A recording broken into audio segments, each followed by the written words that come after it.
Assalamualaikum warahmatullahi wabarakatuh. Alhamdulillah wassalatu wassalamu ala Rasulillah wa ala alihi wa ashabihi wa mawalah. Pada suatu hari Nabi SAW bersama para sahabatnya. Jadi biasanya para sahabat ketika berkumpul dengan Nabi SAW, bertemu dengan Nabi SAW, selalunya para sahabat bertanya kepada Nabi SAW. Tapi pada masa ini terbalik. Nabi SAW yang bertanya kepada para sahabatnya. Apa soalan Nabi kepada para sahabat? Kata Nabi SAW, soalan Nabi, atadruna mal muflis? Tahukah kamu siapakah orang yang muflis? Apa itu muflis? Bankrupt. Orang yang punya bisnis besar, tiba-tiba bisnis itu hancur, maka dikatakan bankrupt. Atau dalam bahasa Arab, muflis. Tahukah kamu siapa orang yang muflis? Maka para sahabat menjawab, innal muflisa man la dirham lahu wala mata'. Ya Rasulullah, orang yang muflis itu, orang yang bankrupt adalah orang yang tak punya dirham, tak punya duit, wala mata', dan juga tak punya harta benda. Dia punya bisnis, tiba-tiba bisnis itu hancur, maka dia bankrupt, dia tak punya duit, dia tak punya harta benda. Jadi kalau kita lihat pemahaman persepsi sahabat tentang muflis, tentang bankrupt sama dengan persepsi kita. Bahawa orang yang bankrupt adalah orang yang tak punya duit, yang tak punya harta benda. Tapi ternyata Nabi SAW punya pemahaman tersendiri. Nabi SAW bagi tahu kepada para sahabat, innal muflisa min ummati, kata Nabi SAW. Sesungguhnya orang yang muflis, orang yang bankrupt daripada umatku, kata Nabi SAW, ya'ti yaumal qiyamah, yang mana pada hari kiamat dia membawa pahala, ya'ti yaumal qiyamah bis salatin wa siyamin wa zakah, membawa pahala yang banyak.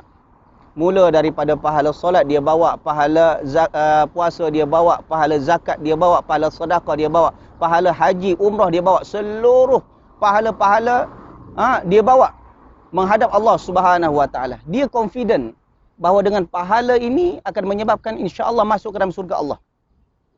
Tetapi pada masa yang sama, wa ya'ti qad syatama hadza. Mungkin kita sangka bahawa orang yang punya banyak pahala, rajin ibadat, confirm terus masuk surga.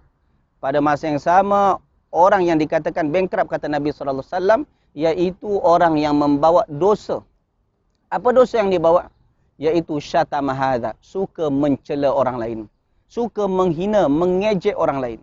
Ingat, Allah Subhanahu wa taala sebutkan dalam Al-Quran surah Al-Hujurat, kata Allah Subhanahu wa taala, ya ayyuhalladzina amanu la yaskhar qaumun min qaumin asa ayyakunu khairan minhum. Hai orang beriman, janganlah satu kaum menghina kaum yang lain. Boleh jadi kaum yang dihina lagi baik daripada kaum yang menghina. Wala nisa'um min nisa'in asa ayyakunna khairan minhun. Janganlah satu kumpulan wanita menghina, mencela, mengejek kumpulan wanita yang lain. Boleh jadi wanita yang diejek itu lagi mulia, lagi baik di sisi Allah Subhanahu wa taala daripada yang mengejek tadi. Jadi ternyata syatam, suka menghina ini di antara dosa yang menyebabkan seorang itu bankrupt. Sampai di situ? Bukan. Ada lagi dosa yang dibawa, wa qadzafa hadza. Orangnya suka menuduh, suka memfitnah. Memfitnah orang-orang yang saleh, rajin ibadat, dituduh berzina, dituduh buat curang, dituduh buat macam-macam. Yang menjejaskan kehormatan, kewibawaan dan muruah orang tersebut. Menghina. Kemudian wa akala mala hadza. Dan pada masa yang sama dia juga membawa dosa suka memakan harta orang lain. Ingat, kullu lahmin nabata min suhtin fannaru aula bih. Kata Nabi SAW, setiap daging yang tumbuh daripada hasil yang haram, maka neraka yang layak untuknya. Jadi apa yang kita makan, maka makanan itu akan menjadi darah daging kita. Maka apabila makanan itu dibeli daripada hasil yang haram, maka makanan itu menjadi darah daging, dan darah daging kita akan menyebabkan kita masuk ke dalam neraka Allah Subhanahu wa taala. Wa safaka dama hadza. Suka menumpahkan darah orang lain. Wa daraba hadza, suka memukul orang lain. Lihat kata Nabi SAW, al-muslim man salimal muslimuna min lisanihi wa yadihi. Seorang muslim, seorang yang beragama Islam, betul-betul seorang muslim yang sejati, iaitu orang yang menyelamatkan orang lain daripada kejahatan lisan dan tangannya. Sebab apa? Sebab kejahatan tangan, lisan, dia suka syatam, memfitnah, mengejek, menghina orang lain. Dan pada masa yang sama suka darabah, suka menjahili orang lain, suka berbuat jahat pada orang lain. Maka kata Nabi SAW, jika orang tersebut tak sempat meminta maaf di dunia kepada mangsa, fayu'ta hadza min hasanati wa hadza min hasanati. Kebaikan orang tersebut akan diambil dan diberikan kepada mangsa.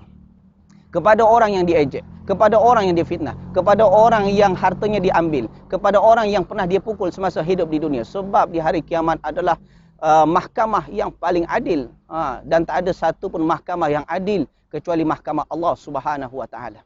Ketika itulah Allah mengadili setiap hamba-hambanya dengan seadil-adilnya.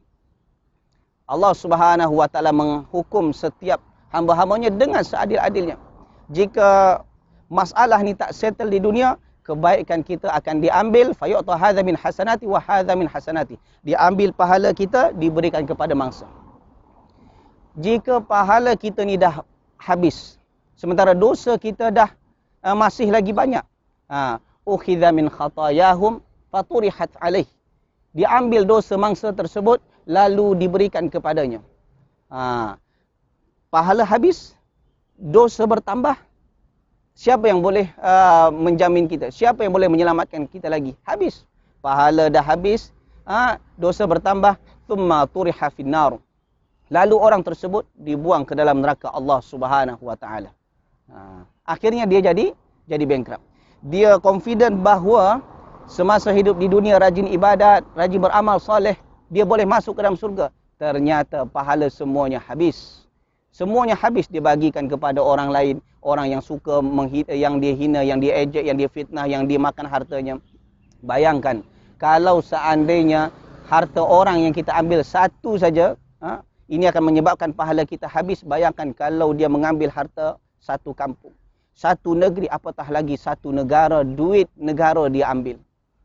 Kemana dia akan minta ampun? Kemana dia akan settlekan di hari kiamat? Melainkan tiada tempat, melainkan neraka Allah Subhanahu wa taala. Dan inilah orang-orang yang bankrupt di sisi Allah Subhanahu wa taala di hari kiamat. Mungkin di masa hidup di dunia kita lihat dia adalah orang yang senang, orang yang kaya raya. Semua apa yang dia nak dapat. Tapi ternyata dia adalah orang yang paling merugi, orang yang paling hina di hari kiamat. Sebab apa? Sebab dosa-dosa yang dia buat semasa hidup di dunia. Jadi ini hadis ini mengajarkan kita untuk muhasabah diri, introspeksi diri. Jaga lisan kita, jaga tangan kita, insya-Allah kita boleh masuk ke dalam surga Allah dengan selamat. Tapi kalau kita tak boleh jaga tangan kita, tak boleh jaga lisan kita, maka siap-siap walaupun kita rajin ibadat, tempat kita di neraka Allah Subhanahu wa taala. Wabillahi taufiq wal hidayah. Assalamualaikum warahmatullahi wabarakatuh.